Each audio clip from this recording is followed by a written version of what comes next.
What's the big idea?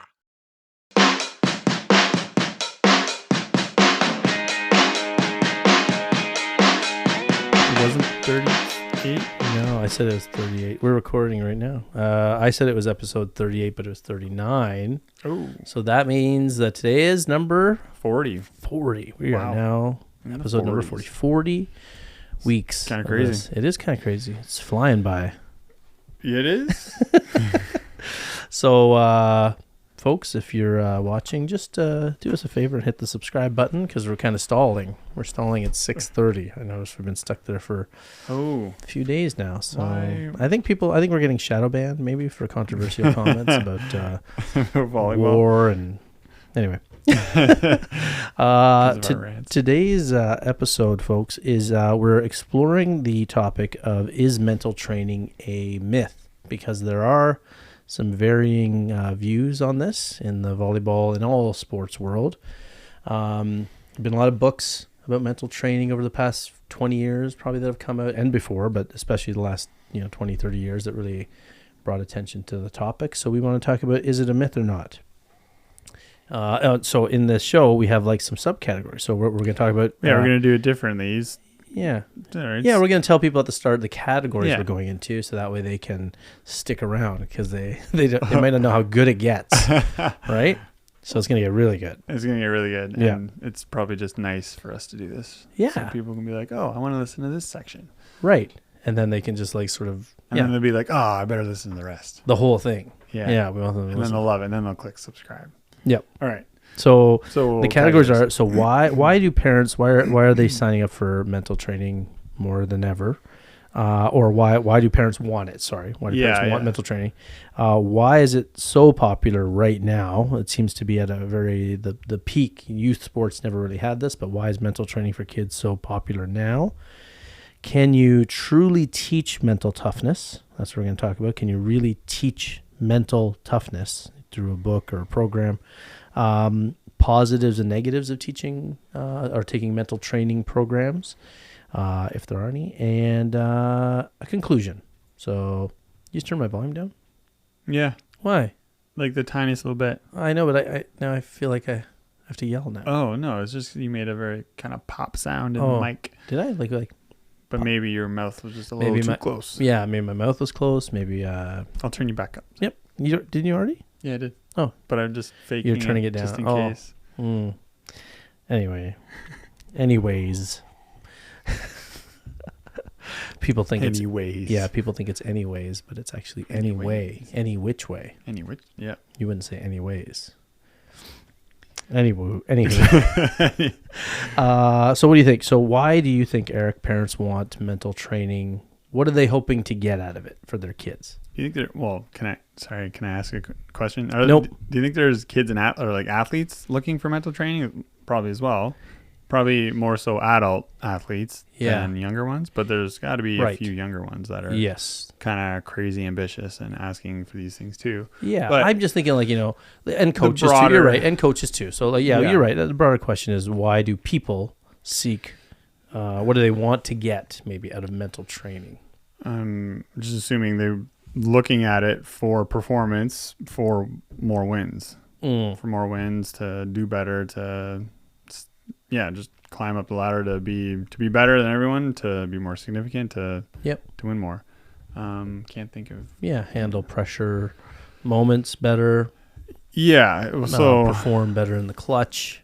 Just to narrow down what you said. To break down. Yes. Yeah. To break down. Yeah, because if I'm saying like winning, well, the breakdown of that is like you mentioned in the clutch and handling stress better. I thought you meant to break down, like for the person to break down. Oh, you meant that Zuby's breaking it down.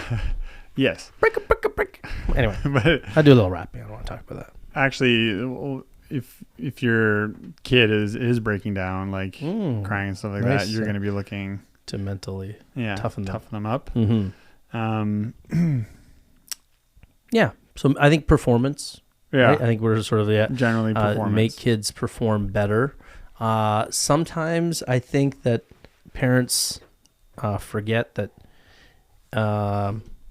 they might be limiting or like so in need of mental training, or they sort of look to it because they can't stand seeing their kid, or coaches too. They can't stand seeing players fail. Like I think as our impatience across society happens, as we get more and more impatient because of our phones and our daily lives, and because we have no mental break, right, in our day. So I think it's very difficult for people, adults, to sit by and watch bad things happening to their kid.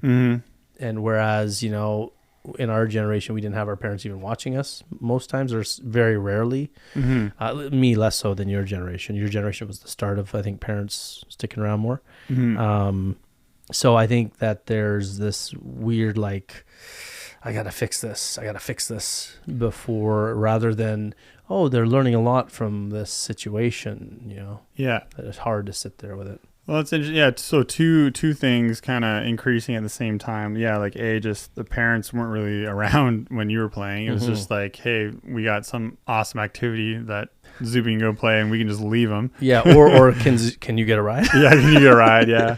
I do that quite a bit for hockey, but yeah. So now you're having parents attending more, but you're also having that sense of like impulsiveness. To fix, like they see the kid like losing or whatever, and then it's just we're so, I mean, the way the economy is and marketing and everything really gets us to impulsively buy now. We're probably more impulsive consumers now than we were, right? And I mean, in a way, at the end of the day, a lot of these mental training things, they are offered or as a product. Like it's a book, or it's a program, or it's I mean, everything is always sold, right? Otherwise, you wouldn't even buy it if it was free, probably, because it's like, oh, it's probably isn't even good if it's free or something. You wouldn't even need to buy it if it was free. Right. You wouldn't. You wouldn't even maybe order it if it was free. Yeah, you wouldn't. Exactly. Yeah. Like if it was like some free download PDF or something, maybe you would. I don't even know. But we like to buy things that are expensive. We think there's more quality and expensive. Yeah. See, right. iPhone, right? Yeah. Anyway, but sorry, I cut you off. No, I'm just saying that I noticed those two things trending, increasing at the same time. Parents attending more, and then also just like the consumer market has been ramping up since, I don't know, 50s. Yeah. Right. And it's always ramping up. And nowadays we always have that feel that if we need something, we can just go and buy it. Right.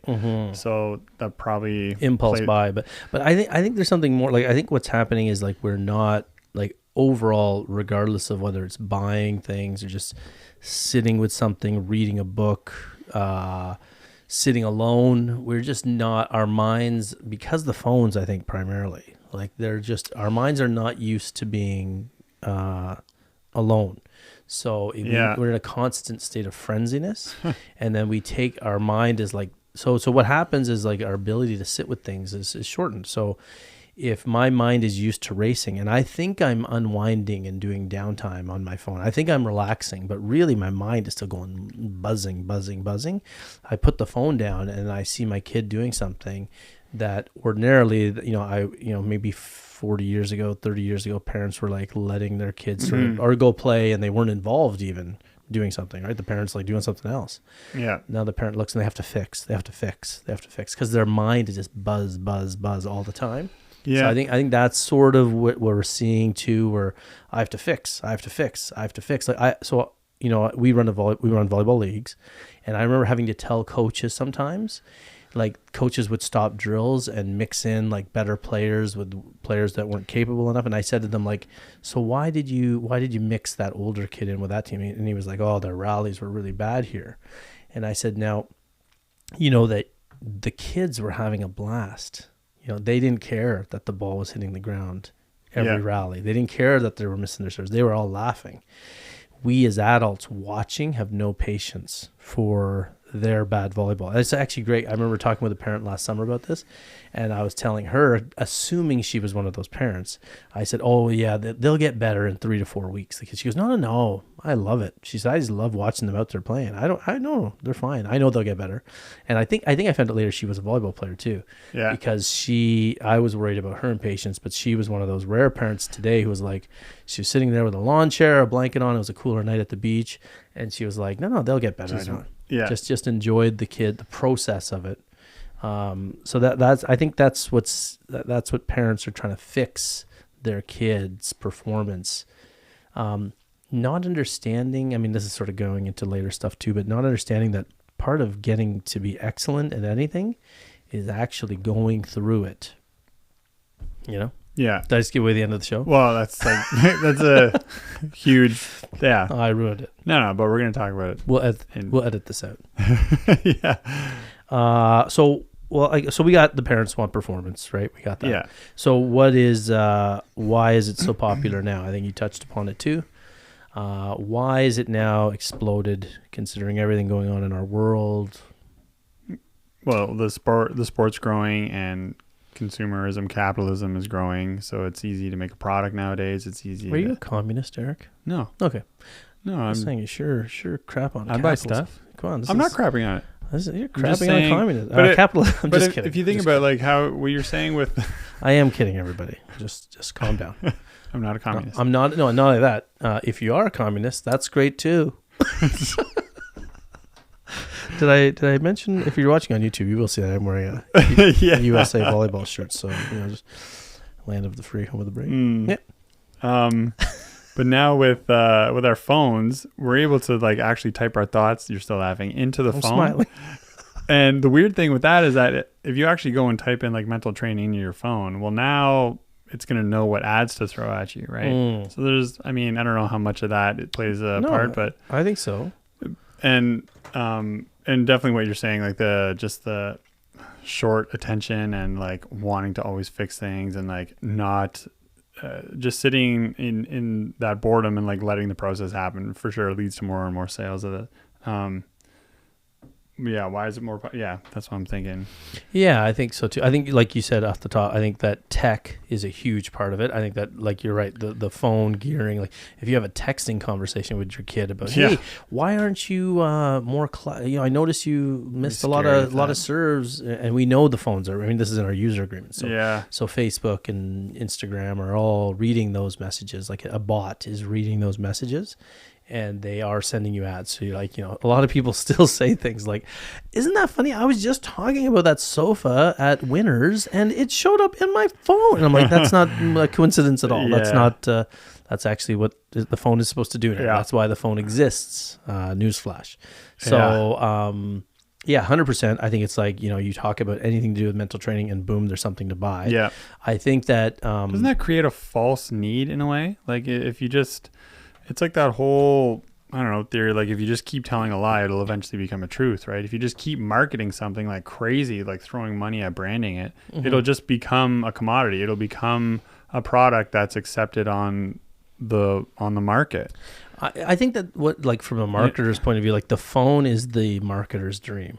So like it is like since the dawn of advertising, they've always been trying to figure out, what are they thinking? What do they want? What do they want? Is it this? What if, okay, we put it on this show and they listens to you. And they like this show. That's what it used to be, right? Like, okay, if the people like this type of show, like a hockey game or a basketball game, then they will like these products. We hope. Oh, we're not quite getting it. Where is there something? Please, can someone invent something that gets in their minds? Like we want them to, like, I don't care. Even if they look at something longer on the screen, we want to record it. Oh, facial recognition, and that eye stuff, right? That's your screen. How much time you spent with that thing on your screen. On the screen, it can tell what you're looking at on the screen, your phones. Okay, people don't understand this. So that's what, it's the dream. This is the culmination of the past 170 years of marketing, really, where now it's like, oh man, we got exactly the people that want to see this. So we know through their texts, they're talking about mental toughness. Like our phones are here. We're probably going to get a bunch of mental training stuff showing up in our feed. Well, when we start talking about mental training for shows, it does come up more. I get mental training stuff, all the time because it knows we're athletes and it knows we're coaching and it knows that we're talking about it quite a bit. Mix. Yeah. So the technology is huge. That's why it's big now. I think that the growth of professional sports. I think the big, like people talk about the post Muhammad Ali era. Muhammad Ali was the first international sports star who had marketing money coming in, and he's the reason Michael Jordan happened. He's the reason that all the Wayne Gretzky's. It's a big dream for a lot of people growing up, right? So the bigger our sports the wealth that comes from sports, and the bigger the marketing, dollars have been geared towards it, and the advertising, and the more we sit down to watch sports, the more parents see their kids. And this is why, it ties in with all those topics about parents heckling kids now, and people being jerks and wanting to win at all costs because they're trying to replicate their pro sports star. That's tied in with all of this, right? This lack of patience, because there's so many dollars to be had, there's so much fame to be had, and the bigger that pot of gold gets, the more people are like trying to invest in it. The more they hear stories like Tiger Woods and Andre Agassi and the crazy parent, the Serena Williams parent, Richard Williams and all that stuff, the more they are going to try to chase that pot of gold, right? Yeah. What's the next? Oh, Eric. See, if I were your wife and I made that sort of rant, and you answered with when's dinner? I got nothing more to say. That's. I know. I'm just kidding. I'm just kidding. Yeah. Okay. So it's popular now because of that's another reason, and I think it's tied up a lot of parents' self-esteem. We talked about this too, like.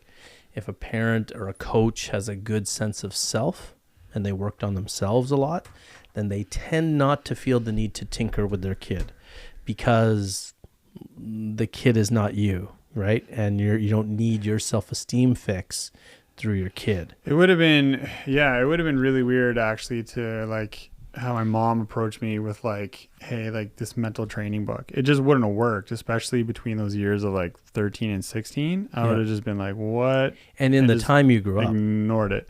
So what is it about the time we grew up? Right. And no one else was talking about it that time. I mean, if anything, like we got into, the title of this is mental training a myth, because there's stuff that you can do like visualization. This is different, right? This is, or even sitting in meditation. I think one thing like that is just getting used to, in a way, when you first start meditating, you just get used to boredom, or you get used to experiencing the racing thoughts in your mind, because we're so disconnected from that because of the phone, right? That's part of our unease, right? So there's things you can do that for sure is, in a way, leads to, or can be defined as mental training, right? Well, that's a good point. Maybe we should narrow it down, because what is mental training according to, what are the different types of mental training? Right. So you said a couple.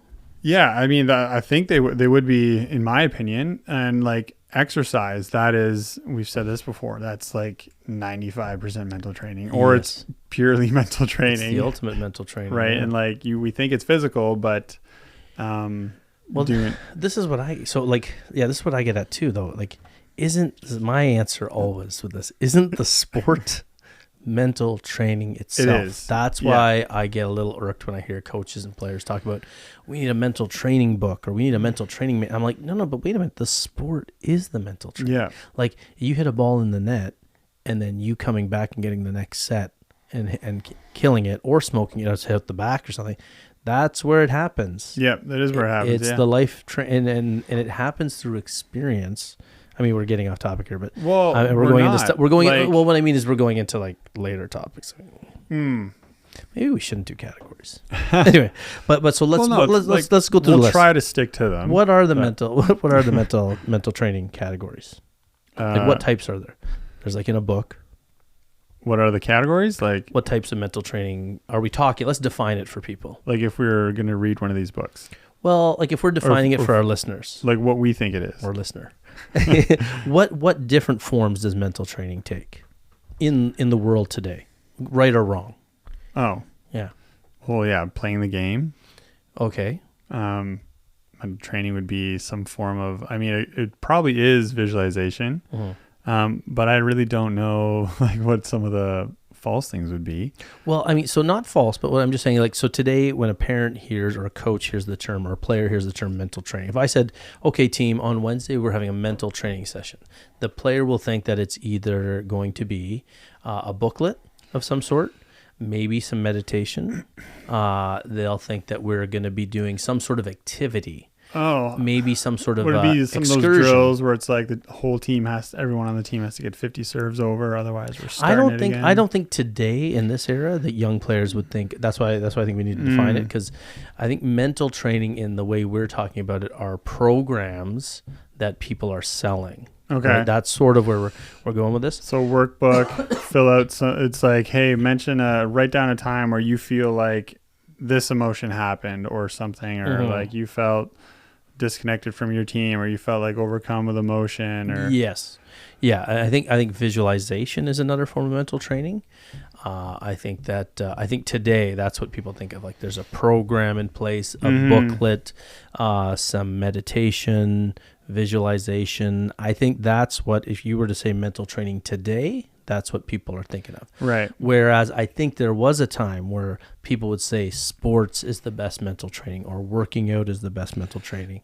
And now is this Yep. Is this not like what the traditional hard ass coach taps into? Is we know nowadays that it's probably not the best way to coach. And I would agree with that. It's not. But that's what you and I grew up through. Like I grew up through the punishment was physical, and like the beginning of practice was always super physical. But and that's okay. Like, because you need physical training for a reason. But like when the punishment was physical, it honestly probably made my serve more timid than it could have been otherwise if I was more so rewarded for the going for it. Yeah, but did I ever tell you my story about suicides when I had a coach? We can't say that. Not suicides, but touching lines. Yes, they used to be called suicides. Sorry, but that's where you run and touch on lines. Can I tell you this story right now? Yeah. So my story was like I had this really tough coach once, and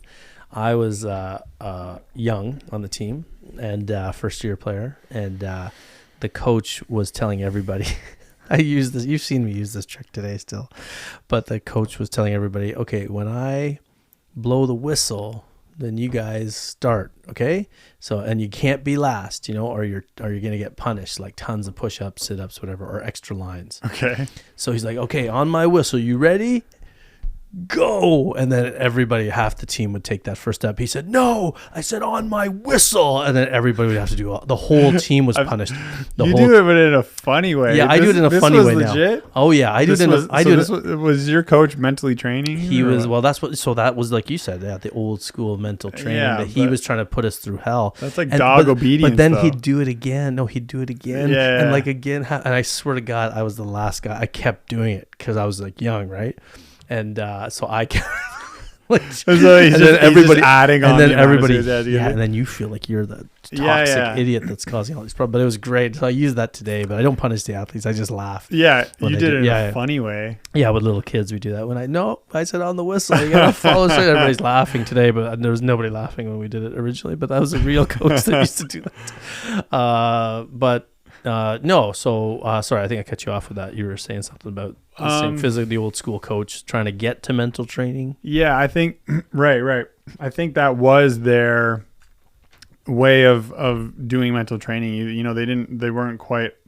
That's all they knew. Like, because like you said, playing the game is the mental training, right? So we had things like everyone on the team has to get 50 serves over, and if one person misses, we're doing lines, right? And then you do it again, right? And so some practices, you're not even touching the ball, you're just running, or you end up puking, or stairs, or whatever. And this was, I think, I'm sure there was other coaches trying different things at the time, but like it's funny how we like came from that, and there's still a lot of coaches doing that because it's just it's almost like a safe fallback, or it's a bit of the easier path it requires, because if you're going to do the other thing where you're rewarding players for their positive growth, like you can't just be positive all the time. Like when they actually make the improvement, then you reinforce it positively, right? And then it's probably going to work out better that way. But then you need to be a little more creative in your drills, and then you have to have a different approach for when they're failing, because if they're just failing, it's like, and your easy answer is okay, we're just going to do lines. Well, then that's easy. If you're maybe your drill isn't that good and the intensity isn't on point, or they don't understand the objective, then you need to do a little more planning with your drill, right? So I think that was the easy fallback, and I think it made sense. It did work. Yeah. But I produced fear though. produced fear. Yeah. But some good things that came out of it was just that in a way, I was lucky that when we had to do the lines, at least I enjoyed the competing of being the first to finish them with my teammates. And I think from that, maybe it like kind of lifted up the team or whatever, or if like extra reps had to happen, I would always do them with someone. So at least, and it depends because you were playing as an older player here too, right, on the team. Even when I was younger, I was like that. Yeah. At least I like the competition of being out like racing and for the lines or whatever. Right. But, yeah, I remember that about you. Actually, you always enjoyed like I saw Yeah, the look I on your wanted to face. be- It was like a half smile when you were racing. yeah. No, that's true. The competitive nature of it is cool, and I think you're right. The coaches back then were trying to put you in uncomfortable situations as much as possible with the idea of making you mentally tougher. Yeah. Right. Like I even playing overseas, I remember like I told you we had 2-a-day practices. Yeah. And second practice we were throwing up, and then on game days there was practices like crazy, and it was like too much. Like that you'd never do that on game days today. But that's the thing. Like the intensity can drop in practice, right? Like who knows what, right? Yeah. So it's not an easy thing to fix or to get the intensity where it needs to be, or to get people to focus. I think what's replaced it today in modern coaching is the goal-oriented drill, where the intensity, rather than just going through the motions, there's like a finish line and an accomplishment and a goal built. Every good coach today builds a drill with a goal. They don't just make a drill that's endless. Like it's a race to 10, or it's a race to 5, or we're getting to 10, and if we mess up, then we start again, and that can be inspired. That can be fun, right, with a consequence built in. I had a coach once. I think we talked about this earlier. He did missed serves was like just 2 push-ups. And he's like, and we're like, 2 push-ups is nothing. He goes, yeah, exactly. It's just like losing a point. Yeah. Doesn't feel like a lot, but if you miss a lot of points, you're going to be exhausted. So he said, you guys are going to be like the most muscular team, or you're going to be the best serving team, one or the other. So, and that was kind of fun, and we kind of enjoyed that because it wasn't this crazy humiliation thing. Yeah. It wasn't a lot of fear. There was a little bit of a laugh every time somebody missed their serve. But it had a real life. He sort of matched the consequence. Like that 2 push-up thing is perfect, right? Because 1 point, I love that, the speech. I like that, yeah. 1 point doesn't hurt a lot, but if you do them at the wrong time, or, too many in a row, it's pretty cool. That was, a coach at volleyball camp that I worked with. But yeah, so I think that, I guess, so we're sort of leading into this next question, like, can you teach mental toughness through these various things we've talked about? I think you can teach. I almost think that the things that I tend to think when I think of mental training that actually work, and same with you, are the ones that are like exposing you to either calmer thinking all the time, or that make you do hard things that put everything else in perspective, right? Like, so exposure to difficult means when you go into the game feels super light.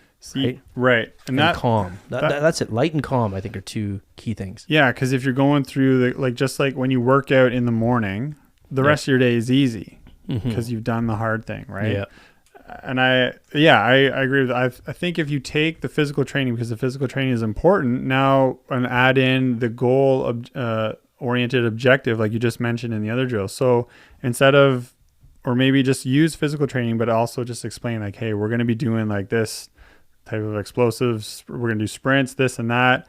Like, it's going to suck, but there's a reason why we're doing it. It's going to make us faster. We're going to jump higher. So everyone kind of gets behind this goal, and then you go and you do the work, and it's difficult, but you get through it as a team.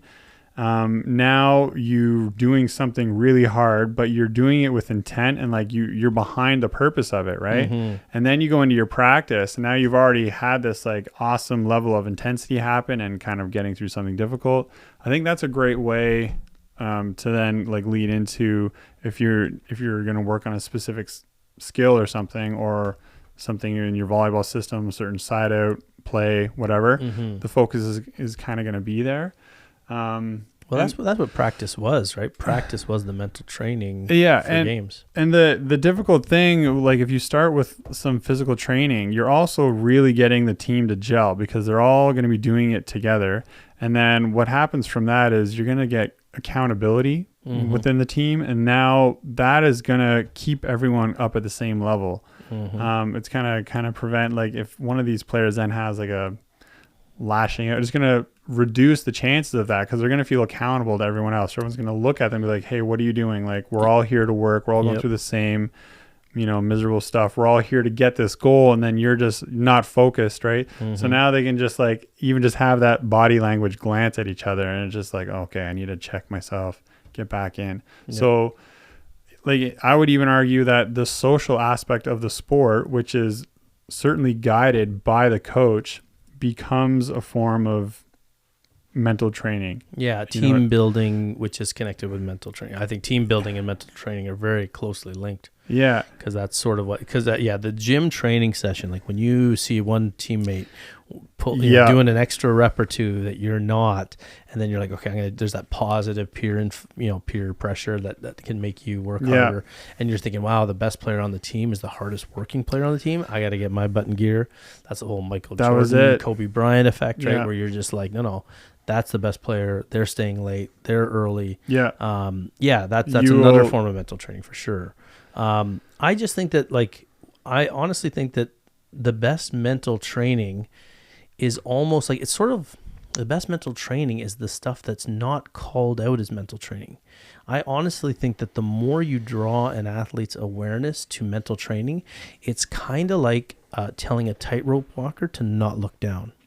Because I think that the more, like, so like, if you have a book called Mental Training or a program, Mental Tough, and the whole team works on it, and they talk about things like, you know, when there's a tough situation, do you focus on the situation more? Do you notice your breathing stop? Do you blah, blah, blah, blah? And then I think when the player is now in a game in that situation, what happens? They go, okay, this is one of those times. I am feeling, my heart is racing, my breathing has stopped. I will relax, and then ace. Like you've been aced, and now you're like in panic mode because you're like, oh no, I've been mental training for this. I think the goal, like, you know, we talk about the buzzwords like flow state. You know, this I kind of, I'll be honest, I kind of hate when that started coming about, because I'm like, you mean being in the zone? You mean like whatever? Like the idea is, like, I was just listening to someone talk about grit and like grit and these buzzwords by people who, you know, either we never get what played. They mean, but we get what they mean, but it's like calling out the obvious. Like, oh, you mean that athletes and people with a little bit of like rougher, tougher background fight through things more? Just like level-headed. And like, I saw someone explaining flow state the other day, and it's like, okay, it's flow is when your skill. Okay, there are times when your skill level is down up here, and the task you're trying to do is down here. So there's no flow. And I'm like, you mean like when you're bored playing against a weaker team? You mean that's just like, you mean when I'm doing something that's below, and then there's times where your skill level is down here and the task is way up here. You mean like when the team's kicking the crap out of you because you suck compared to them? Yeah, that's not fun. That's not it. Hard to get in the flow. This is like a non-athlete. So what you want to do is you want to match your task. Like, you mean like you're just working and you're because it's challenging and you can. That's just like so basic. Someone's taken this concept of, you know, working, motivated work, right, where you're in it, you're invested in it, and they've just written a book called In the Zone, and all these people are turning the pages, going, "Oh, that's how you get into flow state." You know, and again, it was, and you know, grit was the other one. We're like, oh, there's this thing called grit. Yeah. Or like, you know, was it a TED Talk or was it a book? It was a TED Talk that went viral, and then a book based on a book, and everybody in their dime. It's funny because I was a teacher for a long time. People were like telling me, "Have you heard about grit?" I was like, "Yeah, I lived it." Yeah. I you know, because so what I'm getting at here is that I wish someone asked me that. Well, like, so whenever somebody mentions that to me or those things, I just kind of think, you know, when I had my flow states, it's when I was in the training or in practice or in games, and you're just like, you know, we used to call it he's unconscious or just lights out. You're just kill after kill. You're like, wow, blocking, passing, everything. That's just because you're in it, right? And you don't sit there thinking, like, imagine I'm in flow state. That's like falling off the rope, like falling off the tightrope, because you're like, oh, I'm in flow. If the minute you call, Looking around. Looking around like, oh my God, I'm in flow. Taking a selfie. Yeah, exactly. It's like the minute you draw attention to it, Like it has to be exactly. unconscious, yeah, right? Like we literally used to use that term. He's unconscious right now, meaning right when someone's shooting a ball and it's always going in. That's the term they used to use. So you're starting to point out, and I didn't have an answer to this. I think it was one of the categories or subcategories. Like, can you truly teach? Well, is there a negative? Oh yes. Right, and this to me is a negative. Yes. I did have one coach. It was only for a year who did get into stuff like this.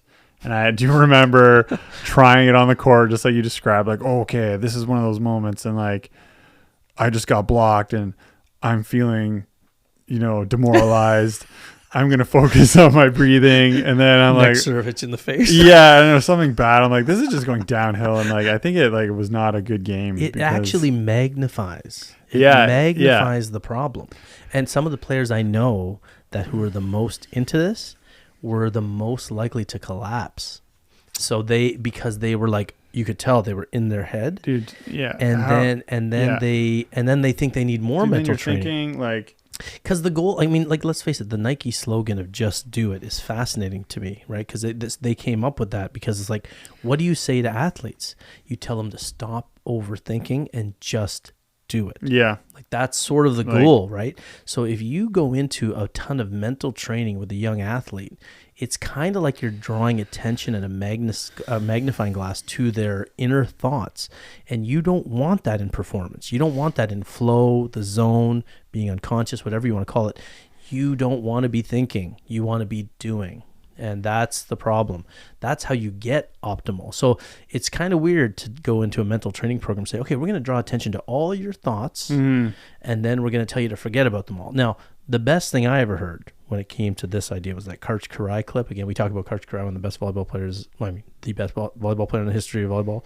And now he's a great coach, which is so rare for high-level athletes. And his idea that harnessing, and Tony Robbins talks about this, these unproductive thoughts, like we all have them, so it's important to recognize them. And this is a good mental training. To me, this ties into meditation. Yeah, this ties in more meditation because you can take that. I'll let you talk about meditation. Well, it's just getting used to the fact. First, like if you ever start it, the first thing that's going to happen, like the first 10 times you sit down and meditate, or 20 times, is just you're just going to now experience what your mind is like. Yeah. Like pre-phone or whatever, or even actually the phone doesn't matter, but like the thoughts just like fly through, and then you just kind of get used to like seeing it, and then it wants to distract you, and then it wants to make you think like doubtful things about yourself. Or actually the doubtful stuff that only happens in like more high pressure situations, or if something kind of crappy just happened, then it'll be more like that. But so it's just getting used to the fact that these thoughts like race through, and then it's just kind of like seeing them and then letting them go. Because if you give mental energy to them, that mental energy will let the thought stick. And then if the thought sticks, that can turn into emotion, and then emotion can affect your whole physical being or whatever, right? So this on the court, if you just had a bad pass or you just got blocked or something, and you're like a left side, now you're thinking, oh, I just got blocked, and you're dwelling on that. Well, that's a negative thing. It's going to make you kind of believe less in yourself. Now you're going to be less aggressive. You're more likely to and it's just going to cascade, right? Mm-hmm. And then you get into this rut, and then your teammates now feel it and they want to get you out of it. But then players only can, and we're going to talk about this more, is like certain players respond differently, or they cannot respond well to help or encouragement to get out of it. And honestly, like, external encouragement is only it's really almost all of it is internal. Like I never play a team sport like a beach or volleyball and go in with the thought that, oh, my teammates are going to keep me level-headed. I've never ever thought that. It's always an internal thing, right? Has to be, yeah. And I mean, even so, don't lose that thought about like Karch Kiraly, because I just want to mention some of the things. Or should we finish this Karch Kiraly? Because I want to think of some of the things that you do, or even that I do now, like when I do make a mistake, because maybe parents want to hear about that. Like, yeah, I mean, I like the Karch idea of acknowledging, and that's where the meditation comes in. Acknowledging that it's going to happen. Yeah. Right. Acknowledging that you are going to have these negative thoughts at some point. I think it's interesting because someone like Karch, When I was playing too, I didn't have many negative thoughts. Like, I know it sounds very bad, but when I was very young, I did. All I learned to do as I got older was, again, I learned to get mentally tougher through repetition, and I learned that, it's useless to have that thought. Like, I learned, I remember the years where I was like, early 20s, I was like, no, I want the next serve. And I meant it. I meant it. I wasn't just saying it. Like, so that's the beauty. That's the thing that, you have to, it's really difficult to teach it because the person has to mean it. And the only way you can mean this stuff and for it to be genuine to you is to live it. Yeah. You can't, we go back to this all the time with like self-help books and so the person reading it, and actually I heard Jim Rohn, look up Jim Rohn. He's like the forerunner of Anthony Robbins. Mm-hmm. And he's like a motivational speaker who's like so honest and direct. It's like not wishy-washy. It's not hogwash. It's like just a guy telling you a bunch of simple truths about how to be better. And one of the things he said is like, if you're an idiot reading a self-help book, you're an idiot who learns how to be an optimist. You're still an idiot. Like you have to learn and live it. So same with mental training. I find like you can have two different people read a mental training book, and the one that already has it is going to take it and go, okay, yeah, I like this. And the one who doesn't have it is like, okay, I'm going to try this, and I sure hope I don't mess up. And it's happening again. Like, you know what I mean? It's kind of interesting. I don't know if it can be taught other than going through it. Like I said, I remember young me. Me was mentally weak, and I remember thinking, "Oh, please don't serve it to me. Please don't serve it to me. Oh crap, he's serving it to me." I don't. And then I learned to shake that off through repetition. And it's funny, it was just life that taught me. You know what it was? It was a job interview. I think I mentioned this on the show before, where I went into this job interview where I was like too busy. I was doing all these interviews where I was like being fake and like saying what they wanted to hear. And then finally I had a job opportunity where I was like, you know what? Screw it. I don't care if I get this job. And then I went in, I was really relaxed. I was like 22 years old. And I was like, and I got that job because I didn't care. And I remember that stuck in my head, and I took that into sports. I was like, part of it is not caring as much. And I didn't learn it in a book. I learned it through exposure to difficult things. It still happened on the court, still happened in sports until I was like mid-20s. But it really turned into like not thinking.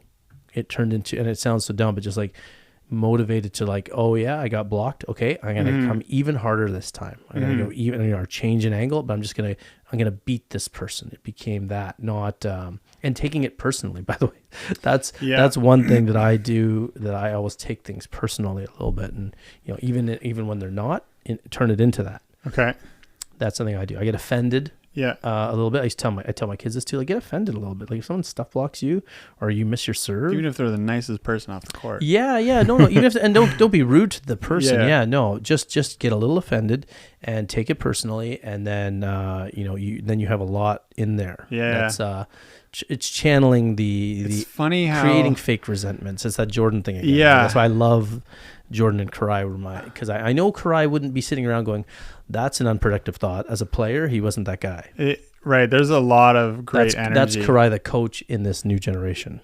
Right. You know what I mean? Wait, what? So Karch, I don't think as a player was here's an unproductive thought. I'm going to push that out of my mind. Yes. But I think Karch, the coach, has learned to do that with players who aren't like him, which is why he's a genius as a coach. Yeah. And why he won the U.S. gold medal for the women's national team when in this modern era, which is so different than the era he grew up in. That's why he's adapted so well. It's true. I've gone through that process as well that you're describing, and I don't know how to describe it, but it is now getting to the point where, I recognize, or I'm not even thinking the unproductive thing. I think if I just got stuff blocked, I do take it a little personally, and I love that. Because it really kind of gives me an extra bit of bounce on the next time. But I also pair it with, like, why did I get stuff blocked? It's probably because I hit it right into the block, obviously. Right. Like I went for that aggressive thing, and then the blocker just like caught me. They did a late block and then like pounced on it. So good for them. but I'll typically think of something. Okay, I'm just going to contact the ball higher. Right, I'm going to make this person reach, and then I'll just change something up. So I'll focus on a little something, because then that just keeps everything else out. Yeah, that's it there. The adaptive thinking is cool because it's no time, right? There's no time for the other stuff. There's no time for the right. Oh, I'm awful. No, there's no time for that. And in that whole moment, I'm accepting it was my mistake. It's my mistake. Sometimes, I let them. Yeah. It could be a great play. Like, you could have done everything right. Accept. Yeah, but that's huge though. Accepting that stuff blocks are going to happen. Yeah, they are the best hitters in the world. Totally. The best hitters in the world get stuff blocked. The best servers in the world, Mr. Serves. Volleyball is wonderful that way. Baseball is wonderful, right? Because the best players in the history of the game hit 3 out of 10. Like it's a failing sport. There's a great baseball is like you could be the best 300 career hitter. It means they only hit 3 out of 10. That's really good way of that's the one that's common in baseball. Like baseball is the great sport that and same with volleyball. I mean, like, your kill percentage can be like, a really high one is like, what, 650? 6? I don't even know what high kill percentage that is, would be crazy. Yeah, that would be really high, right? Because it means you're getting through and getting like that means I mean. Yeah, it's like it's still like you're supposed to get stuff blocked. You're supposed to miss the ball out of bounds. I don't even know, but I think like when I was playing college, it was like if you were like 300s, that's why I thought 30-something%. And and so it's and you look at someone's stats, you're like, oh, they only had like whole 5-set match, and they're like 18 kills, and that's a lot. But it's like it's a super high number, but that's not a lot per set. Yeah. So there's failure built into the sport, and I think that. The less you dwell, and that's why you said like the adaptive thinking is pretty good. Sometimes you don't want to say like, why did I get blocked? But you should just be like, okay, I'm gonna try something a little different here. And if you're busy having that thought, then you're not busy dwelling on how crappy you are. And people are watching me.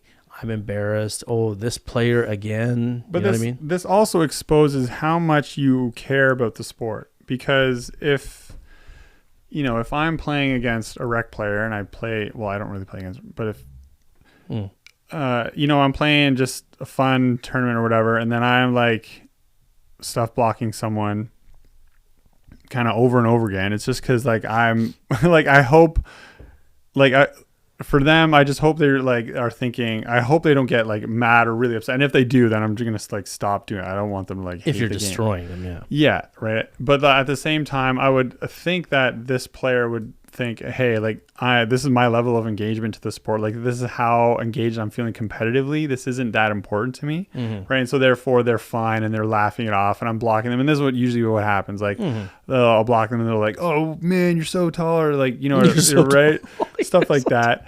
And then, but now conversely, on a competitive level, this is a self-check to see how meaningful this match is to you, how meaningful this sport is to you. Because the reason why I mentioned this is because now you can check in on your training and your practice. Because if you're not really that into the sport, the great, like what I'm mentioning here, how I think about where I'm contacting the ball, I have like my training to lean on. I have something that like is just reassuring.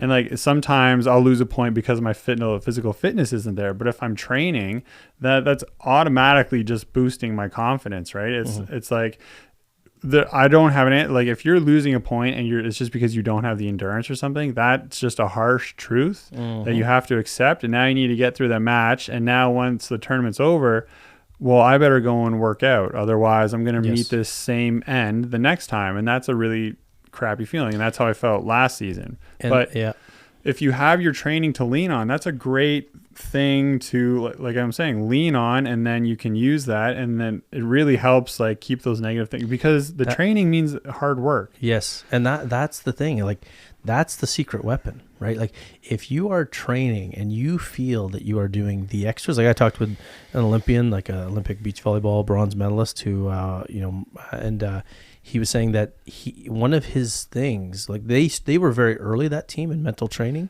and he was kind of into it, and his beach partner wasn't so much into it. But like pseudo mental training, or no, back then, like in 1996, they had like mental training. So it was that thing. It was like coming in, exposure to like, it was like modern mental training. It was the start of it. Okay. So the late 90s.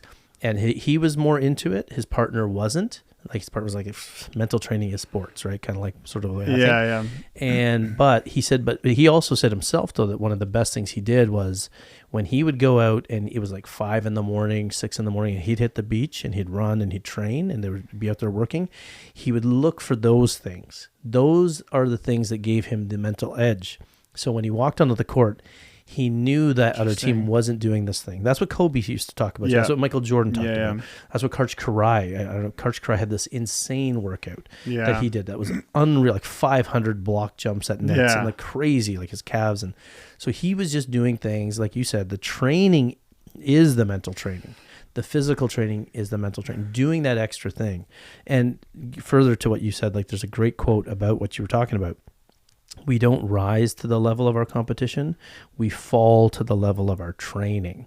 So we don't rise to, everybody thinks that, oh, I'll play better come game day. I'll play better when it matters. No, you got to put yourself through the work when it's practice time. So however hard you are practicing, that's the level, that's the bottom that you're going to reach in your competition. People think that I'll play better come game day. And there's something like, some people can tap into a little potential, but there's adrenaline, right? Adrenaline in game day can help you get a little bit more.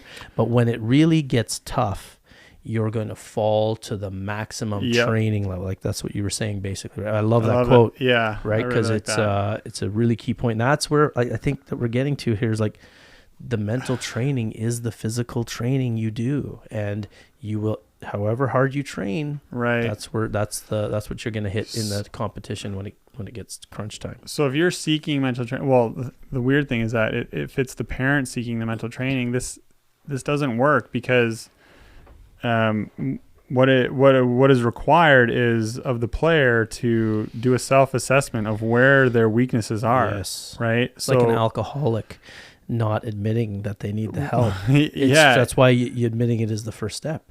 The player has to want it, not the coach, not the parent.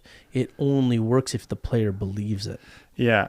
And if it's coming from right? That's what you mean? Yeah, that's what I mean. The parent is the external. Yes. Right. And so, the kid, the athlete needs to want it, right? So you're really exposing or asking them to really ask themselves how much they want to play the sport. And like, it does always. I had this exact discussion with my kids, and I do this all the time. Like, I would say to them, like, my daughter was upset one year because of her playing time, and I said, so, like, how badly do you want to play? Yeah. And like, because if you could just be a player who plays once in a while, and that's okay. But if it bothers you, and you have to ask yourself why it bothers you. Because I saw this in my kids. One kid, it bothered her because she felt that she was better and deserved it. And I was like, okay, then what can you do to get more playing time? She's like, I got to work out. I got to train. I got to make it undeniable. I'm like, yeah, that's the answer. Do more work. And then you can have the right to complain, and then you can have the right to whatever. But, if you're undeniable and you're working, are you doing all the things you can do before you get to the upset point? Other kid, it was bothering her because I think the embarrassment, what other people thought, and that's different. Yeah. It's also a good motivator. It's a good motivator, but it's also like it's not the right thing because if your opinions are rooted in what other people think about you, that's going to be a life of horrendous torture. Right. So I'm always trying to get my kids out of that. I'm like, okay, if that's more your concern, so I said to her, like, so if it bothers you, are you going to train and fight for that spot? And she never really did.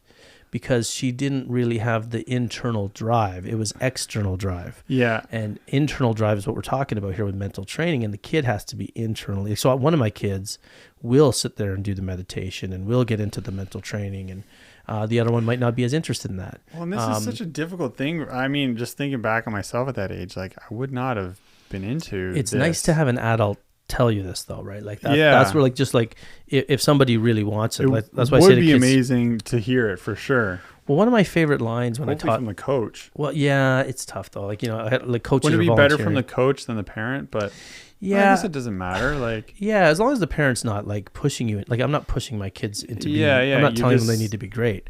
I'm saying if it matters to you, then put in the work. If it doesn't matter to you, then that's okay. Then just be okay. Be Yeah, happy yeah. you're playing sport. And you know, and putting in the work doesn't mean you're going to get the results you want. And that's where there's unfairness and all that. Unfairness, right? And that's where the second part of that was. I used to tell my kids, like, you're putting in this work, you're not getting the playing time. Well, then here's the good news: you can swing like us, like anything. Right. Play with no fear because your coach isn't giving you any time. Don't get angry at the coach. That's just how it happens. That's how life is. But it means that you can go in and play free. So when you get to when you get to go serve, why not hammer it? Yeah. When you get a set, don't try to tip. Don't worry about messing up. Crank it. That's awesome. Do it. And then that made that one daughter who was like, you know, sort of not super motivated because she was more externally motivated. It actually made her play more driven and internally, and it was just about her now. And she played way better, hit it more hard. And then the key to that is, who cares about volleyball? The key to that is that she took that into life. And I told her, I said, listen, you know what's cool? You know what you just learned here today? Forget about volleyball.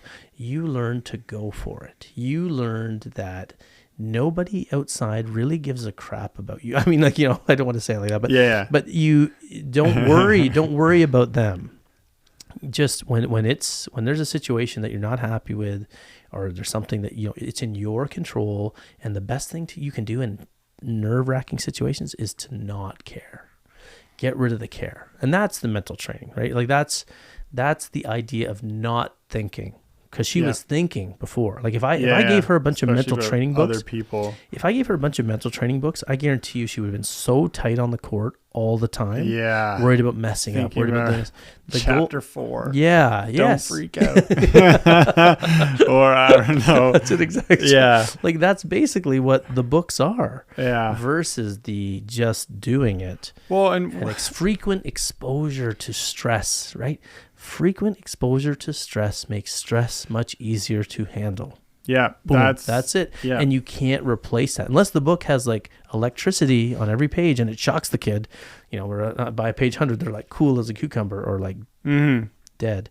No, that's too serious, too dark. No, but you know, and it's just exposure to stress, and you can't replace that. Right? Sports are the exposure to stress.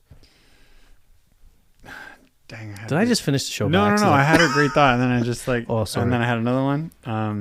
We were talking about the frequent exposure to stress, and then before that was the kid, like my reference to my kid. Yeah, it's gone. Yeah, whatever. All right, it'll come back. But it's good that you pointed it out to your kid, like, hey, like you just did this thing. Like, I don't know, like maybe they realize it themselves or maybe not, right? But I think it's great as a parent, you kind of point that out to them, and then you just make that moment kind of like special, or give it some attention. Then you can kind of come back to it, especially, you know, because they keep growing, and you want to be like, hey, remember that one time you actually did this thing, and like you got through it, and like, because that's the awesome like life lesson. But yeah, what the heck, the stress is the hard thing. And that's why exercise is so good. It's just the training element, the practice, the intent that's in practice, the intent and intensity. And then I think even like ability to like focus, especially for younger athletes, and probably even more so now because of the phone. I was like super distracted as a kid. We didn't even have the phones and stuff like that. I was just like a rambunctious teenager or whatever. Right? But then volleyball taught me focus. Through consequence of losing the rally, and then having it pointed out to me, it's like, hey, you need to just focus for like a short amount of time here. Yeah. And then working on that, right? So it's frequency. It's repeating this, repeating the moment where in practice I'm like, okay, like trying to, and it's funny because I definitely would have been in those moments. Okay, Eric, focus, right? But then like, if I'm thinking too much, then I'm making a mistake. And it's a trial and error thing, right? So you get to this point where you're thinking, but then you're like letting the thought like go, and then you're just kind of just being, right? And then not thinking, right? And that's where this ties back into meditation. It's like you'll have one of the starting objectives of meditation is to just find this blank state. And it will happen. Maybe at first it won't, because it's just nonstop thoughts. But as soon as you kind of surrender to them, what'll happen is you'll get these moments where there'll just be blankness. And then all of a sudden a thought will come in, and then you'll only realize it after the fact. It's like if all of a sudden you feel that like, let's call it space, or if we were to compare this to the flow state, if all of a sudden you feel this space and you say, oh, this is it, this is space, it's already gone because there the thoughts have entered, right? So it's and that's what's this is a great thing of sport. This is what it does, is you get into this state of nothingness, right? And then that's where this is what we call the zone, right? And then being in that. So, it's just it's got to be tough. Like, that's why we just hope people stay in the sport, because it's so difficult. You just described how kids have different approaches or different levels of interest, or but intention. Like, why are they doing it? Why are they doing it? Things, And like, honestly, I hope both of them keep playing into their adult life, because like, they are. Yeah, they love it. Yeah. And that's the thing, because they learn too that the goal was never the goal. And their intent will change as they get older, right? Yeah. And all of a sudden, they may just like get crazy good, and then who knows, you can always like play masters volleyball. Like, I think are you saying my kids aren't crazy good right now? Is that no, they are, but like, I'll fight you. No, I'm just kidding. Well, your one may not try out, or she's right? Well, she's like, just not like, so there's a that's weird, what I mean. She just doesn't have right now. She doesn't. Well, there's a weird thing with my one daughter, because it's like she thinks, because of my playing career and my business and our whole life is volleyball, that I want her to play volleyball. Yeah. And I said to her, listen, you don't have to play volleyball for me to love you.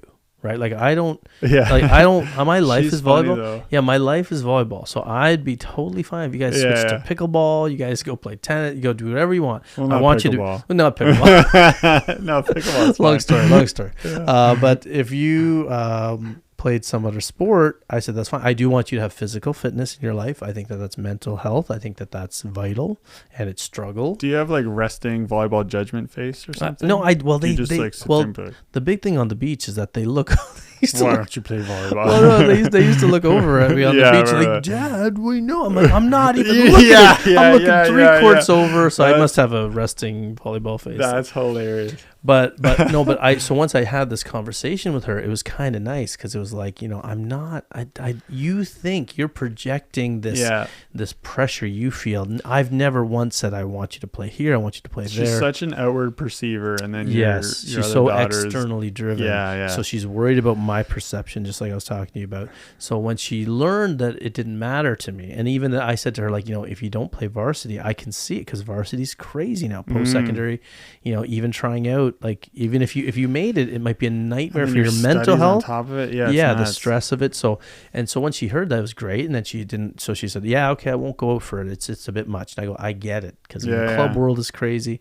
And then so she went to school, and then she tried intramurals, and she hated it because it was so bad.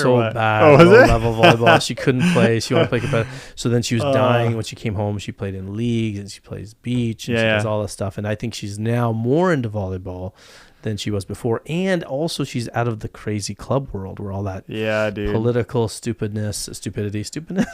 Yeah. And that's a great word to trip up on, stupidness. Stupidity.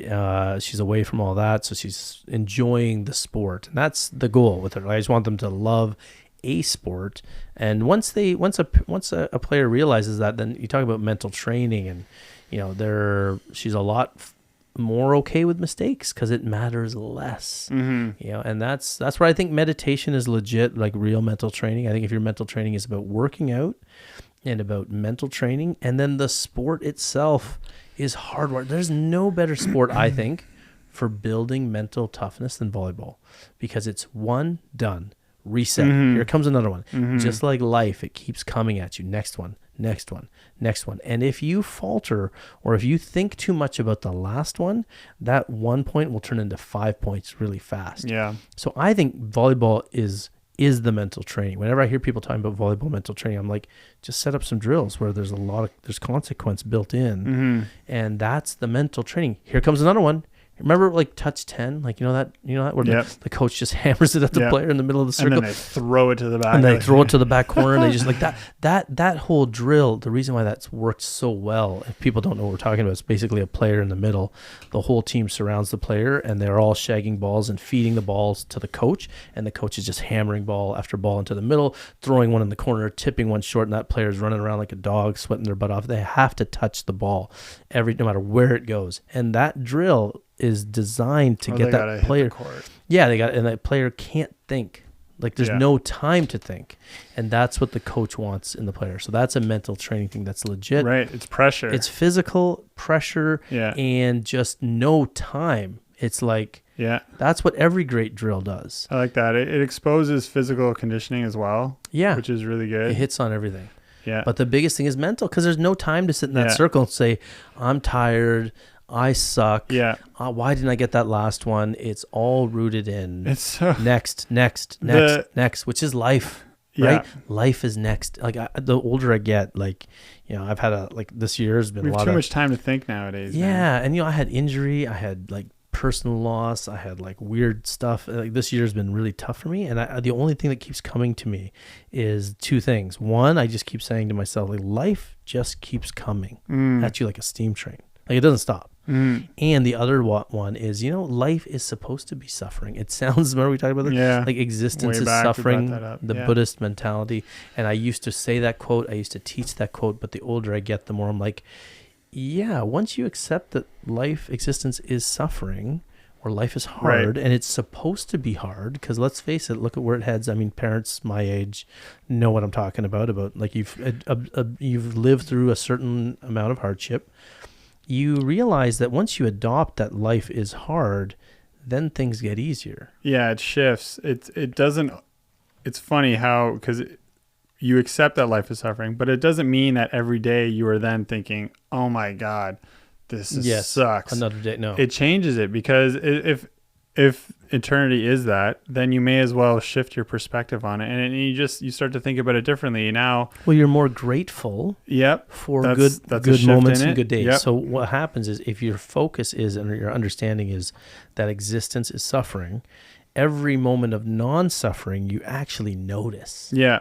Right? Because it's the opposite now. Right now, we live in like, I should have a great really day. Start to my value kids things. should be playing better. My house should be better. My car should be better. My wife and marriage should be better.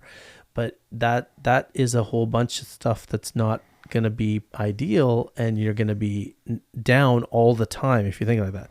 Whereas if you think life is supposed to be filled with suffering, then you're like, well, wait a minute though, but I'm so lucky to have this. I'm so lucky to have that. I'm so lucky that this person's with me. That so lucky to have that person in my life. Or so lucky to have my kid playing on a beach, my kid playing on a team. My kid has a group of people. Yeah. The shift happens there, where it's like, existence is suffering, but look at all this. And that's where people talk on social media about being grateful and making a journal about 3 things you're grateful for. That's sort of coming at it in the wrong way. And yet you'll remain prepared for when suffering happens again. Yeah, because it's you're like, this is why this is why the Buddhists it's tied. calmer. It's tied together. It's the other side of that coin. Being thankful in the moment is connected to this could turn to this. Yes, tomorrow. And it will. And it will. It will. Not that it could. That it will, and it's supposed to. I love the way. Yes, I just love using the physical body as a great way of looking at it. Like when, I don't know if I mentioned this, but honestly, when you're 25 and under, you're in superpower mode. We've definitely talked about this. I think. You don't have to do anything, and your body's just flexible. It's strong. It can run forever. Blah blah blah.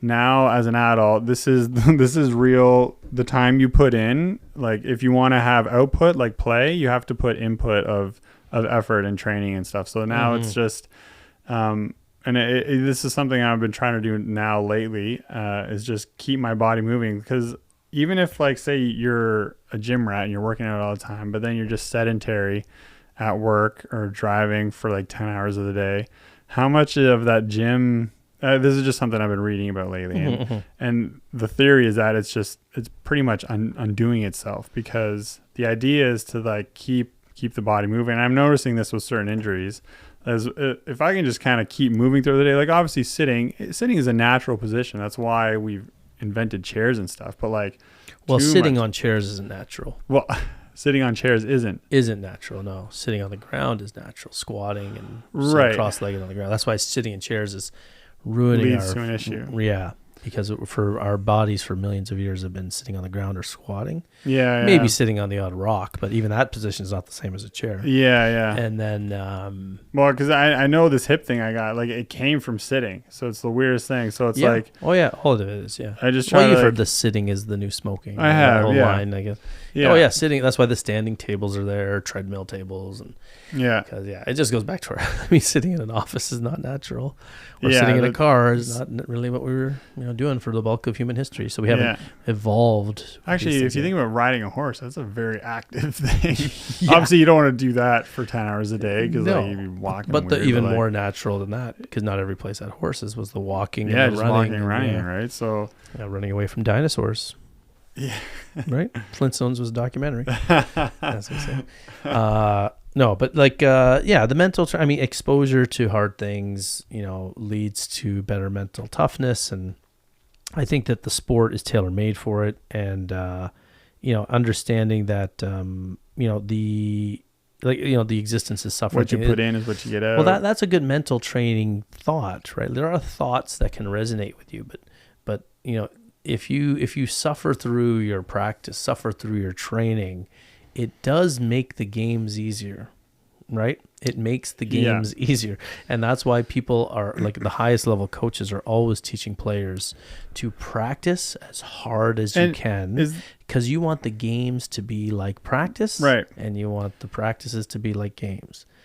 You want to stop thinking in the game. You want all your thoughts, all your exhaustion, all your efforts getting poured out on the court in practice, so the game is easy. You want to play light, play loose. The way everything is going to be poured out, though, is when you are at that competition level that is at your level. Because if it's too easy, right, like you said, we always fall down to our training. I think this is part of the reason why we seek greater competition, because greater competition is just a way for us to more so expose our training, right? And then you're getting to this greater layer of like, it's like self-esteem or like confidence, or it's just like it's the next challenge, and now you really get to expose yourself and how hard you've been working and how much you even like love the sport, and then hopefully that drive like keeps building and you get to go. It's like, why do people want to be pro athletes? That, like, let's talk about volleyball, because it's not a money making sport, but people still do it and they love it because they get to experience this side of themselves that you're not going to experience if you're just, I don't know. It's overcoming things, right? Like we all want overcoming things. We want to feel threatened and come out alive. I think that there's a huge chemical release by taking on a challenge and escaping. Like there, so it's like overcoming. Yes. I was thinking the animal thing. Well, there's that sort of what I was going with it, like that hunting. This is more like a hunting and landing a kill type thing. Yes, exactly. Well, that's the succeeding, right? Outsmarting, defeating. Yeah. So the threatened part. Losing is more like going home hungry or something, not landing or. Yeah, or blowing out a team, like you said, like way too boring, no challenge. Yeah. There's no flow state. There's no zone, because it's like it's not fun. And you shouldn't walk away. You shouldn't walk away going running around the gym taking your shirt off. That would be weird. That's why that doesn't happen generally. Although there are some people who do that. There are people who do that who don't have the self-esteem. But so I think if we were to sum up this episode, I think we would say that, well, personally, I would say that I think mental training as an industry has become a bit of a problem. I think that it's capitalizing off of a parent's desire or a child's desire or a coach's desire to make these professional athletes. And that's, if we're going to talk about, we're hopefully going to have Hugh McCutcheon on the show, who wrote a great book called Championship Behaviors. And he was the head coach of the men's national team, the women's national team, and a former professional player himself and coach. And coach of University of Minnesota right now. I think he may be leaving. He's in the director role or the He just stepped away from the court now because he wants to focus on. Actually, his mission is very similar to ours, and he in his book makes a great point of like the minuscule number of athletes who go to the pro levels, and how that's such a pipe dream, and what is the purpose of sport? Like we had an episode on that as well. So like the mental training, I think, is capitalizing on that dream, and it's literally selling the dream to parents, like, oh, your kid could be so much more, because they know that everybody thinks that about their kid. Part of the problem, one of the things any product, it dwells on our guilt. It dwells on our fears, insecurities. That's it. And I always used to say, like, it's so funny when I see parents, like, I would see other parents in the gym, and they're passing their they're actually applying their level. Like, suppose I'm 45 years old. Okay. I'm 48, and I'm sitting there with my 48-year-old brain and my 48 years of experience. And I'm sort of putting my lens and my life experience onto like my 15-year-old kid. And I'm like, come on, just go get it. Why are you so afraid? And it's like so insane, because I'm looking at it with my level of fear. Whereas I wish everybody's kid.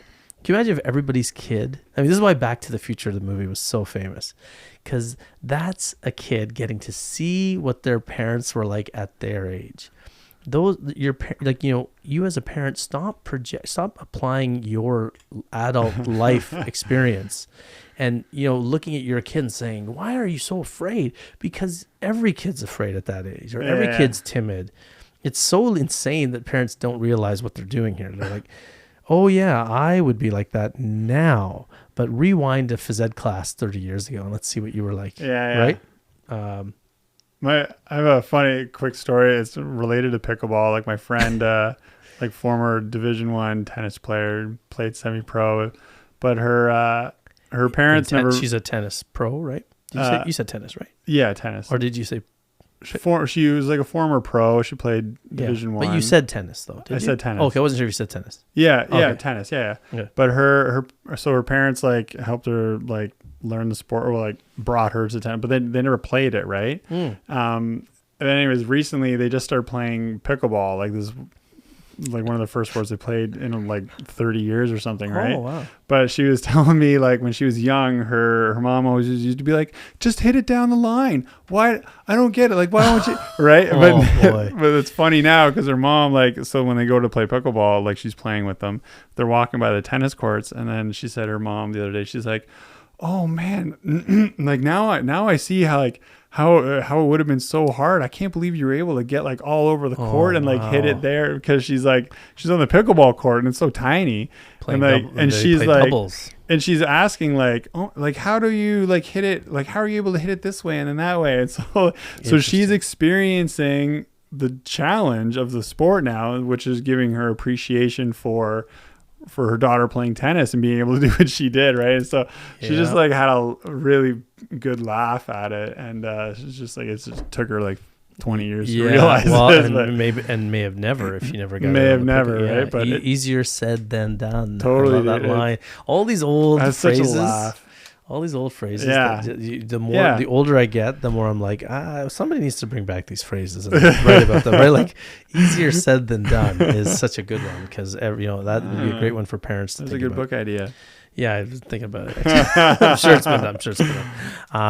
But no, I think that the conclusion for me in this topic is that I think that mental training has become a moneymaker, obviously, in this society. And that I think that people forget that the sport is built in with mental training, and that it just takes a while.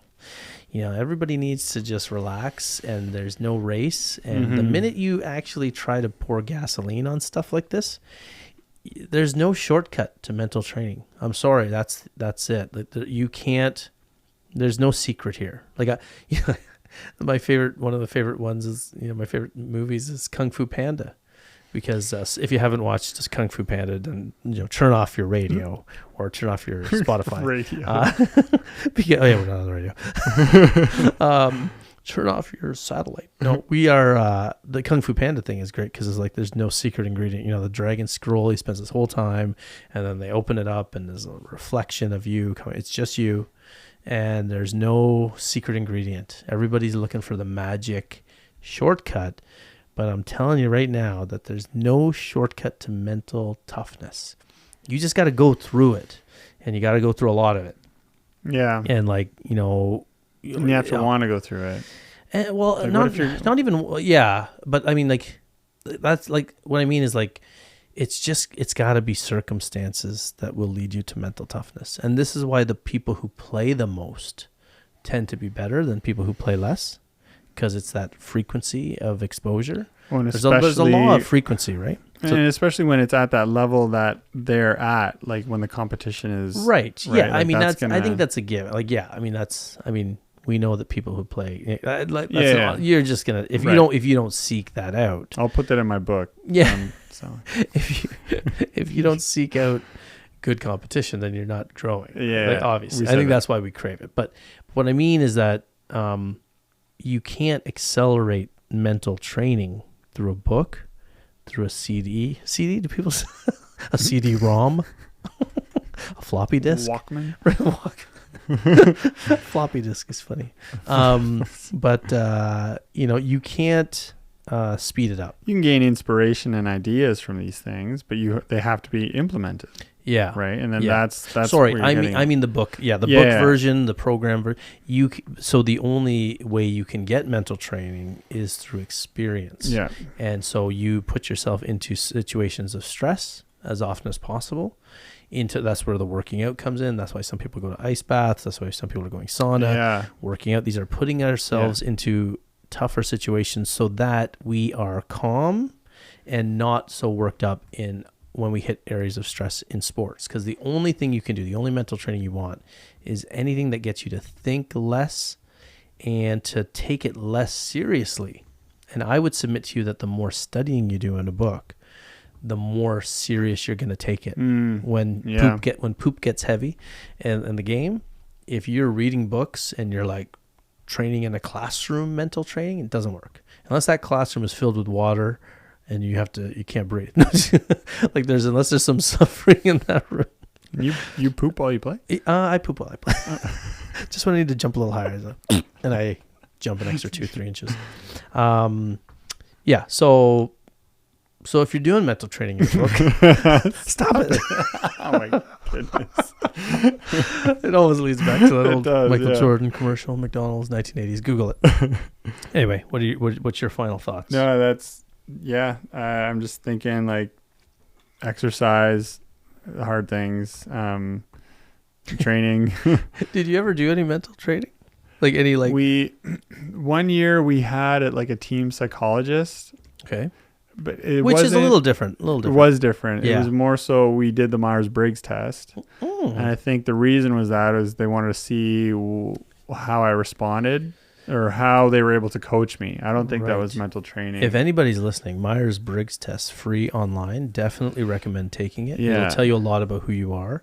It's not hokey pokey stuff. Hokey pokey? Hokey pokey is no, it's not the hokey pokey. It's not that's not the right term. You'll be a little shocked at like what it it's knows, a series, but it's not. Yeah. It's not like a magic. Horoscope. Yeah, it's just you answer yes or no questions. Yeah, and then it tells you. It's sort of Carl Jung sort of gives school an idea of philosophy. Of introvert, extrovert. Yeah, judgmental, who you are, feeling, intuiting. You'll walk away with a 4-letter sort of code, and then you look up what that 4-letter code and it tells you about careers. And I think there's like a newer version that's a little maybe more accurate now. I'm not sure. I haven't done it in a long time, but the mental training was a lot of it was just like. If I'm going to talk about the best, I think team that I got to be on was just a lot of like team camaraderie, a lot of hard work and training. It was like definitely 2-a-days, and there's like, and then that's not including the weight training. Mm-hmm. The team just gelled really well. We worked really hard. It was a good balance of vets and younger guys. So like there was always, the younger guys were always being pulled up, but that has the competition and meeting it. Mm-hmm. And then just being in a tough league where we had to really grind it out. Yeah. And losing the tough ones. Yeah. Coming back.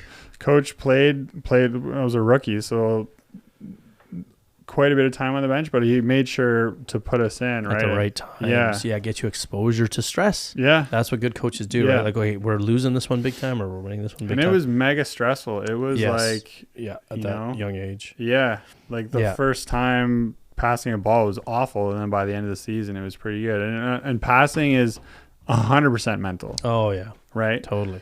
And you want it to get out of the mental. Like you want it to turn purely physical. Like that's the goal, right? Stop thinking. That's what it exhale, is. Yeah. Right? Because you want your body loose. Completely you want to be limber. From too much thinking to just That's why we talked about this. Like watching some really bad rec players, some of them pass dimes because they don't care. Yeah. They're unaware. Good point. It's like in golf, right? The first time everybody golfs, they're amazing. Yep. And then the second or third time, they start doing the practice shots, and then they suck because it didn't matter the first time. Yeah. The minute you put these expectations on yourself. And I think mental training puts that expectation on the self to be, why am I tensing up? Why am I doing it? Now you're thinking about the thinking rather than thinking about the doing. And that's why, like I said, that Nike slogan is just perfect. So visualization, something different, meditation. Yes. Those are the good forms because that's exposing you to the doing. Like those aren't, we should be clear, if you have a mental training component of your team that involves meditation, working out, and maybe even yoga or something physically difficult, breathing in tough situations and breath work, then that's it. That's the mental training you need. Yeah. And then you get back in the weight room, especially. Like some of the best times I performed in my life was when I knew I was training well. And then playing on the court was so much easier. And when I'm not training well, that adds the mental side to my performance, and it's probably in my head. Like I think Meech was in our early episodes. Meech would laugh at me, remember that? Because he knows that if I wasn't working out well, and Meech thought I was crazy, because I'd be like, I'm not going to play well because I've been training. Same with me, man. Yeah, I feel the 100%. same because it's a secret weapon. But Meech thought I was nuts because like just play, which is another. You could argue that's a good way to go. Just say I'm not contingent. I'm not a slave to the workout. But you know that you're jumping higher. You know that you're moving better. You know that mentally you're prepared. Yeah. By putting yourself through a little bit of different standards, personal standards. Well, that's why we fired Meech from the show. Right? Sorry, that's why you fired Meech. Hey, me? I'm just kidding. The tech guy? No. Meech just couldn't commit to the time anymore. In case anybody's wondering. What about 40 episodes? What about we never mentioned this, but like in that awesome video of Djokovic we watched the other day, he talks about even his spiritual work he's done, and like even I don't know how he described it, but like trauma and stuff like that, right? And I don't know. I wouldn't call this mental training. I call this just what we should be doing in our lives, right? Yeah. And so this is where life now feeds back into sport whatever. Like it's. So and I mean, one of the things I saw in that video, remember, like there's a lot of things so sometimes you have to be careful when you hear a high level athlete like that talk about what gave them the tools, because don't forget there's humility built in this athlete, so they're very quick to attribute it to something external. But I would submit to you that I think the real reason why someone like Djokovic specifically, like he grew up in a war-torn country, he didn't grow up in an easy environment. He had a lot of family torn apart by. So there's stress. There's the perspective. There's the perspective, right? Yeah. So and he might not even know that. So good point. He might go into how he'll hire a mental coach for sure. He will. Yeah. And the mental coach will work with him on performing in crunch time, but he's already got something, a leg up, a perspective that other people don't have. Yeah. I mean, even remember we talked about this, Roger. I mean, I know we're spending a lot of time talking about tennis, but hopefully people know what we're talking about. But Roger Federer, he had a coach pass away on him, and he wasn't a great player at the time. He was not a great player. In fact, one of Roger Federer's greatest problems as a young athlete was his mental weakness. He would flip out. He would smash rackets. Coach dies, best friend, coach, mentor dies, and Federer becomes the most calm guy on the court. That's the thing about that's his MO for his whole career was like, you can't tell if he's winning or losing. Yeah. And I'll guarantee you the perspective came from losing someone. Because he's just... This doesn't matter. Yeah. This doesn't matter. Absolutely. So that's, I think if we could sum up the show, right, if you can get to a point where this doesn't matter, it's a very powerful place as long as it's like, I care, but it doesn't really matter. That gets you sort of playing loose and free, and it gets you... Sorry, I mean the crunch time doesn't matter, but all the work. It is liberating, but the only way to get there is like kind of through the work, and Well, I think one thing I heard too that was really great recently is that the idea that high achievers in anything, they don't picture the end goal. High achievers focus on the hard work steps, and the end goal happens. Right. The low achievers focus on the end goal, and then they can't go through the hard work because they're too busy looking at the shiny end goal. Isn't this another saying? It's like, as long as you've tried, like, or not a saying, but most parents will say, as long as you tried your hardest. They say it, yeah. Right. And I, from what I get from that and from what I've experienced, is it is true. Like, it's, if I got the opportunity last year to play against some really high level beach players, and that really is all that I thought of. Like, if I can just give this my everything, I will be satisfied, or I will be okay. You know what I mean? Because I've had other losses where they were very difficult to take. And whenever I've had a loss that's hard to swallow or I'm angry, it's because I wasn't prepared for it. Right. And then I had this expectation of myself, and obviously I couldn't pull through. So I'm like, I was in over my head. But then having that match, being able to try that hard and then getting whatever outcome I did, I was somewhat more pleased. Yeah, because you're understanding the process. Right, the process. This is a step in a journey to wherever, and it's not rooted in like, how do I win this tournament that I'm not supposed to win? Yes, you're right. Because it's a good point. Because it's like, I knew I would be playing more again, and also keep training. So well, and I was there at that tournament. I was there at that tournament, and I was telling you guys too, and you both got this, that you're doing, like, you're not playing like these guys. Like, you're not playing as much as these guys. So like, what's the expectation here? This is part of the practice. And you guys did remarkably well, if you think about it, first, like, against really high level teams that spent their lives training. So imagine if that's the decision, that's the tough part of that thing, is how hard do I pursue this? And that's the difference between great and not great. Like, I think 90% of it is deciding to go and to make this my life. That's literally 90% of it, because that's what so few people do. Yeah. And so, I think that if you are, if you're working on something, if you're working towards something, and you're picturing the end goal, I think you can mention it, like we talked about earlier in different episodes. You can maybe write it down somewhere, but you better not be obsessed with that end goal. You better be obsessed with the steps it takes to get there. And that's where the mental training kicks in and all of that stuff. Because you kind of forget about that end goal, or you don't forget about it.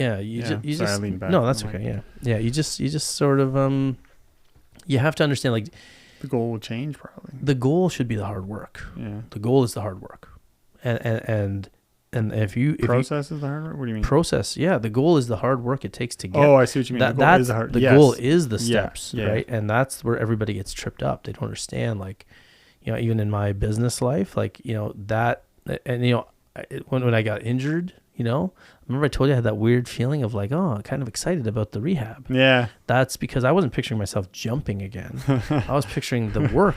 And I think there's a certain... Because it takes the choice out. There is no choice. You have to do the work to get back. And you got to enjoy the nitty gritty. If you don't enjoy the nitty gritty, then you're not going to do anything. There will be no comeback if Uncle Zuby doesn't get... If Uncle Zuby left the air cast on, he's not playing volleyball again. Well, if Uncle Zuby just, why are we calling? All right. This is the longest summary ever. Yeah, well, it's just like, so same with the business though. Yeah. Same with the business. Like, I don't picture the end result. I picture all the steps, and I better enjoy those. Yeah. Or there is no gala at the end. There is no celebration at the end. And it's the same with sport.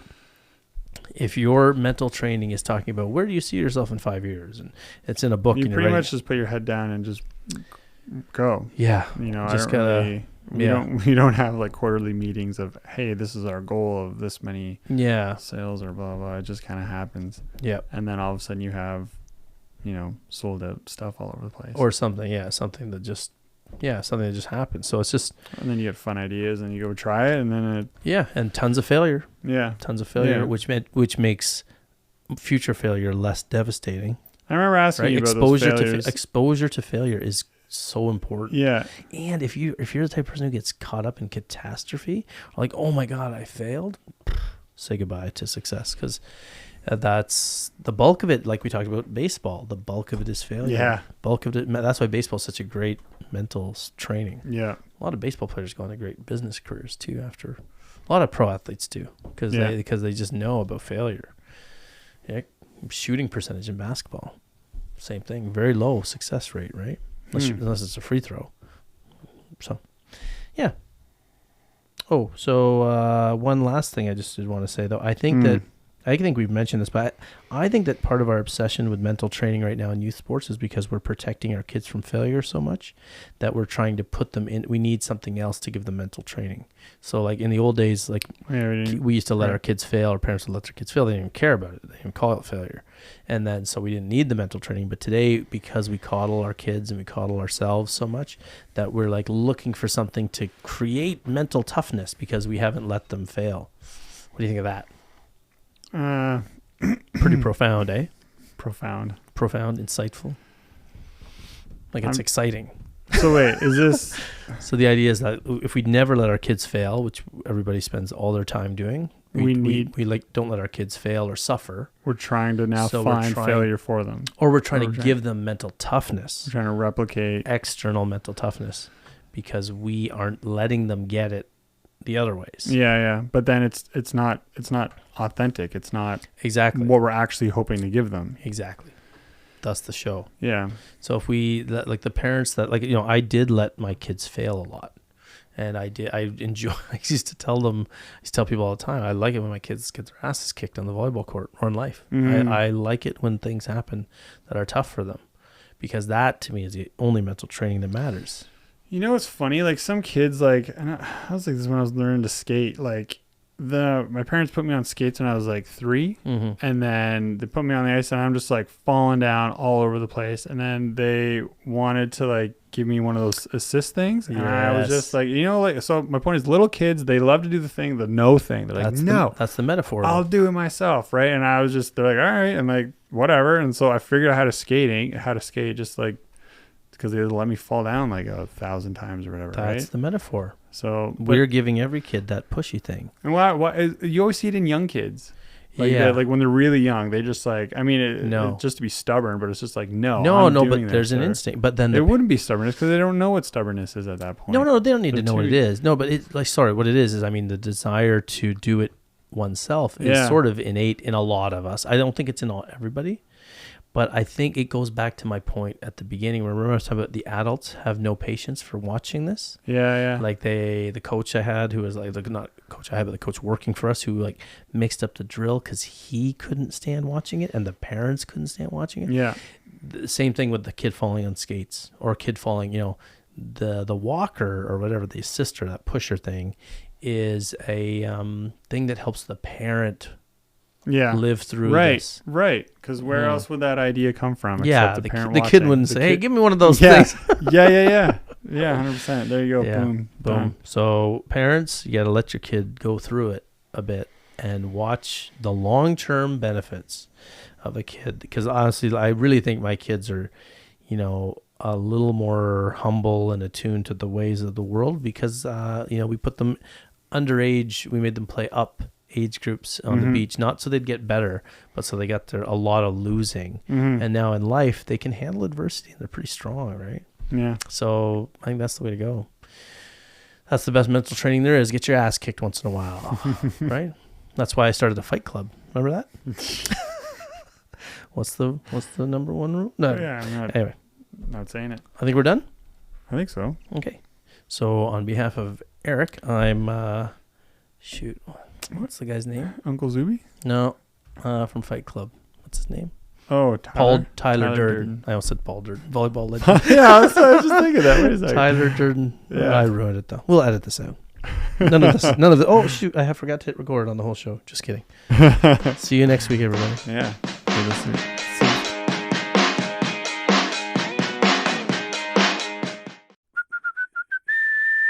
What's the big idea?